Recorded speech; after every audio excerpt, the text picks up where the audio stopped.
Kitab Kejadian itu adalah buku sejarah keselamatan, karena itu isinya segala sesuatu yang bermanfaat untuk pertumbuhan iman umat. Jadi yang bermanfaat untuk pertumbuhan iman umat kepada Allah, dan dalam hal ini saya mengatakan kepada Allah yang peduli kepada manusia. Kita tahu bahwa Kitab Kejadian di dalamnya dikisahkan sejarah Allah menyertai dan menyelamatkan bangsa Israel.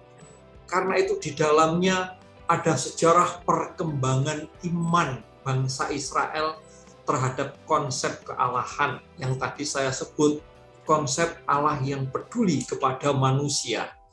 Kita bisa melihat contoh di dalam kisah penciptaan. Di situ nampak dengan sangat jelas Allah peduli kepada manusia.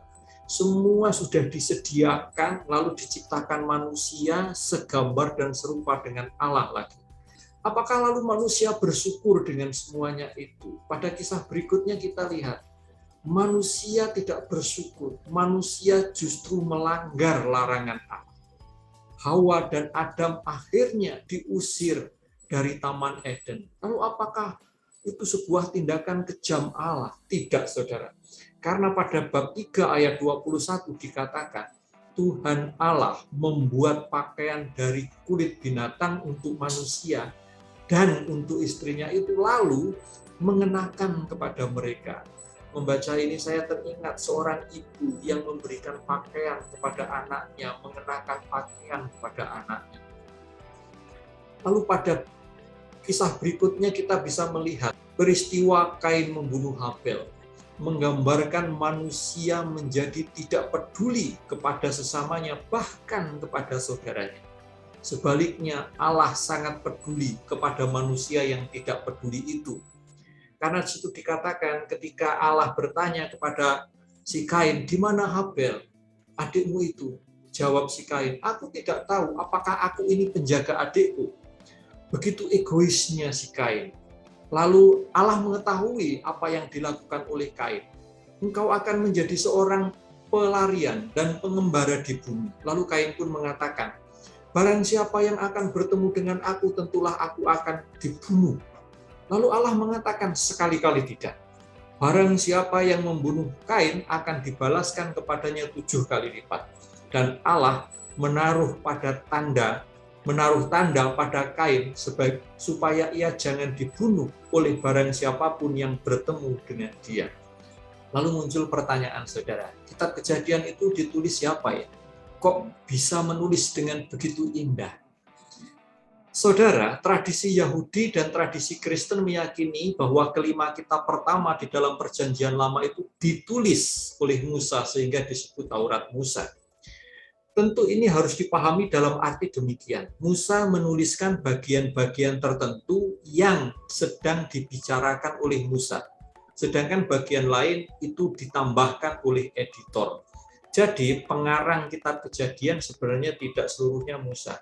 Hal ini didasarkan pada 3 pertimbangan, saudara. Yang pertama, di situ ada variasi gaya pengisahan. Yang kedua, ada pengulangan untuk hal-hal yang sama. Bahkan ada kontradiksi di dalam beberapa teks di dalamnya. Nah, ada seorang tokoh bernama Jean Astrock tahun 1684 sampai 1766 mengatakan bahwa sumber yang dipakai oleh kitab Ulangan dan sebenarnya juga kitab lain di dalam Taurat Musa ada 3 sumber. Yang pertama adalah Yahwista, yang kedua Elohista, dan yang ketiga adalah sumber yang berasal dari luar Yahwista dan Elohista, yang kemudian disebut sumber Deuteronomis dan sumber Bris. Saudara, Kitab Kejadian itu kalau dilihat secara keseluruhan dibagi menjadi 2 bagian besar. Yang pertama adalah Bagian pertama itu mengisahkan awal mula dunia, ini bab 1 sampai bab 11. Lalu bagian kedua itu adalah para leluhur Israel, bab 12 sampai bab 50. Nah, pada bagian pertama yang mengisahkan awal mula dunia itu, di situ ada dikisahkan dua fokus kisah, yaitu kisah mengenai Adam dan kisah mengenai Nabi Nuh, yang mau menggambarkan bagaimana Allah yang sangat peduli kepada manusia itu. Dan sebaliknya, manusia yang dipeduliin, manusia yang dikasihi, manusia yang dicintai, itu tidak peduli kepada Allah dan sesamanya, dan saudara-saudaranya. Itu adalah bagian pertama. Sedangkan bagian kedua, yang bab 12-50, itu mau menegaskan Allah yang peduli itu selalu memberikan harapan, dengan memberikan janji kepada manusia, dan Allah setia kepada apa yang dijanjikan. Maka dari bab 12-50 kalau kita perhatikan, ada 3 leluhur besar, 3 tokoh besar di dalam bangsa Israel. Yang pertama Abraham, yang kedua Yakub, dan yang ketiga Yusuf. Nah, pada kisah mengenai Abraham, kita bisa melihat dari bab 12 sampai bab 25, saudara. Di situ dikisahkan, kita mengetahui dengan terang benderang, Allah yang peduli kepada manusia itu memilih Abraham sebagai bapa bangsa kaum beriman. Yang kedua, Allah memberikan janji besar kepada Abraham, bahwa Allah akan memberikan berkat kepada keturunan-keturunan Abraham. Dan pada saat dijanjikan itu, Abraham belum mempunyai anak. Dan yang ketiga, melalui Abraham kita mengetahui bagaimana seseorang itu disebut beriman, yaitu percaya kepada janji Allah kendati keadaan tidak bisa dipahami. Kisah Abraham yang diminta mempersembahkan anaknya yang tunggal, Ishak, adalah kisah seorang manusia yang tidak bisa memahami rencana kehendak Allah, tetapi tetap melaksanakan kehendaknya, tetap percaya bahwa kehendak Allah itu pasti baik. Karena itu maka Abraham diberikan gelar sebagai bapa bangsa kaum beriman. Nah, setelah Abraham, kita akan menjumpai kisah tokoh besar berikutnya, tapi bukan si Ishak, melainkan si Yakub. Kita akan membaca kisah Esau dan Yakub itu di bab 25 sampai bab 36, itu mengisahkan mengenai Yakub. Dan yang terakhir, tokoh yang terakhir itu adalah Yusuf, itu dikisahkan dari bab 37 sampai 49. Tokoh ketiga ini dikisahkan dengan sangat dramatis, karena Yusuf yang paling bontot, anak yang paling bontot ini dibuang oleh saudara-saudaranya, lalu dijual kepada orang Mesir. Kisah penderitaan Yusuf di Mesir teramat sangat. Dia menjadi orang yang sangat penting di Mesir, yang mampu membuat Mesir terbebas dari segala bencana kelaparan.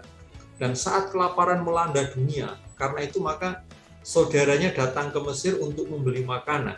Dari kisah ini, saudara, kita bisa tahu bahwa rencana Allah untuk menyelamatkan Israel justru melalui siapa? Melalui Yusuf yang dibuang oleh saudara-saudaranya. Yusuf memaafkan saudara-saudaranya, bahkan Yusuf mengatakan kepada saudaranya bahwa peristiwa tindakan saudara-saudara membuang Yusuf ke Mesir itu sebagai tindakan Allah untuk menyelamatkan bangsa Israel. Saudara, pada bagian kedua para leluhur ini mau menegaskan, pertama, Allah itu setia pada janji. Kedua, rencana Allah tidak pernah gagal. Tidak bisa digagalkan oleh perilaku manusia, kedosaan manusia. Dan yang ketiga, Allah bahkan bisa menggunakan perilaku manusia yang buruk untuk melaksanakan rencananya. Dan yang keempat, ini penting. Sejarah manusia sebenarnya adalah sejarah keselamatan, bukan sejarah kegelapan, bukan sejarah kegagalan. Dan semua itu, saudara, karena apa? Allah peduli kepada manusia. Allah sangat mencintai manusia. Tidak berlebihan toh kalau begitu, lalu saya menyebut kitab Kejadian sebagai kitab Allah peduli kepada manusia.